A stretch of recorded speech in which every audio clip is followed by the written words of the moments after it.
राधे राधे। हम में ऐसा कोई नहीं होगा जिसने वृक्षों को ना देखा, वृक्षों पे इन पक्षियों को ना देखा, इनके घोंसलों को ना देखा, इन पक्षियों को अपने छोटे छोटे बच्चों को भोजन कराते ना देखा। संसार का सबसे ममत्व वाला दृश्य होता है। चिड़िया दूर से अपनी चोंच में दाना भरकर लाती, स्वयं भोजन करने में असक्षम संतान की चोंच में डालती, स्वयं भूखी रहकर निस्वार्थ निश्चलता से। और जब संतान के पंख निकल आते हैं, वो उसे उड़ना सिखाती और उसके पश्चात उसे स्वतंत्र कर देती है अपना जीवन जीने के लिए। इस आकाश में उड़ान भरने के लिए। और हम मनुष्य क्या करते हैं? जिस संतान को हम पंछी की भांति पालते हैं, उसके पंख निकलते ही हम उसे बांध देते हैं, ये सोच के कि कहीं वो दूर उड़कर न चली जाए। ऐसा नहीं कि इस स्थिति में माता पिता को संतान से प्रेम नहीं है, अवश्य, किंतु इसमें प्रेम पर मोह भारी पड़ जाता है, जो स्वयं अपने और संतान के भविष्य के बीच में बाधा बन जाता है। हम ये भूल जाते हैं कि हम केवल जन्मदाता हैं, भाग्य विधाता नहीं। तो जब प्रेम में मोह आ जाए तो वो प्रेम नहीं, स्वार्थ बन जाता है।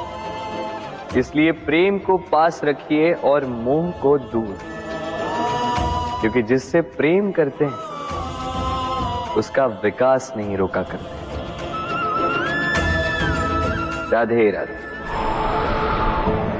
एक पिता के लिए उसकी संतान उसका गर्व है, उसका अहंकार है, और संतान के लिए उसके पिता उसका आदर्श, उसकी प्रेरणा। बिना कहे पिता संतान की हर इच्छा समझ जाता है और उसे पूरी करने की चेष्टा करता है। दूसरी ओर संतान सदैव प्रयास करता है कि अपने माता पिता को गर्वित करता रहे, किंतु ये बंधन एक स्थान पे आके टूट जाता है।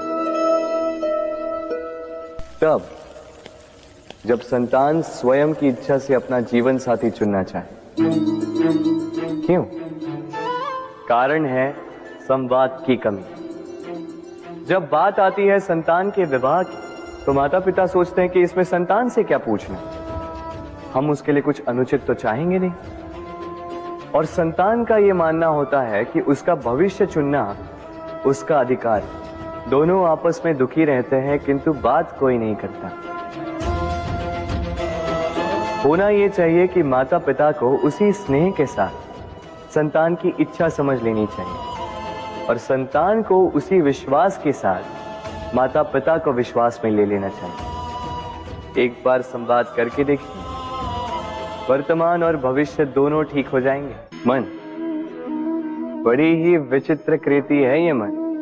शरीर के किस अंग में बसता है कोई नहीं जानता, किंतु संपूर्ण शरीर इस मन की इच्छा साकार करने के लिए प्रयास करता रहता है। अब यदि मन कुछ खाने का करे तो व्यक्ति उसकी वनों उपवनों की इच्छा साकार करने का माध्यम ढूंढता रहता है। अब यदि मन किसी को शत्रु समझ ले तो व्यक्ति उसे नष्ट करने का हर संभव प्रयास करता है। अब यदि मन किसी से प्रेम करे तो उसकी प्रसन्नता के लिए हर सीमा लांघने के लिए सज्ज रहता है। परंतु जीवन सुखद हो, इसके लिए आवश्यक है कि मन खाली हो।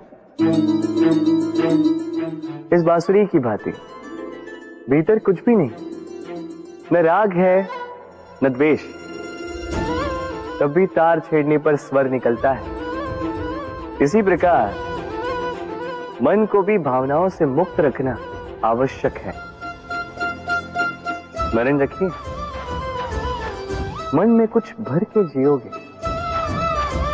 तो मन भर के जी नहीं पाओगे। राधे राधे। मनुष्य का स्वभाव है कमाना, संग्रह करना, फिर चाहे वो धन हो, नाते हो, संबंध हो या हो प्रसन्नता। परंतु क्या आपने कभी सोचा है नियति ने यह संग्रह करने की प्रकृति मनुष्य में क्यों डाली? एक बीज से पौधा पनपता है, उसके भोजन से फल संग्रहित होता है। क्यों? इसलिए ताकि वृक्ष उसे स्वयं खा सके? नहीं, बल्कि इसलिए ताकि वो भूखे जीवों में बांट सके। अब आप पूछेंगे कि इसमें वृक्ष का क्या लाभ? लाभ है, क्योंकि जो बांटता है वो मिटता नहीं। जो फल ये जीव खाते हैं वो उसके बीजों को वातावरण में बिखेर देते हैं, जिससे जन्म लेते हैं नए वृक्ष। उसकी जाति, उसका गुण, उसकी मिठास अमर हो जाती है। इसलिए स्मरण रखिएगा, अमीर होने के लिए एक एक क्षण संग्रह करना पड़ता है, किंतु अमर बनने के लिए एक एक कण बांटना पड़ता है। राधे राधे।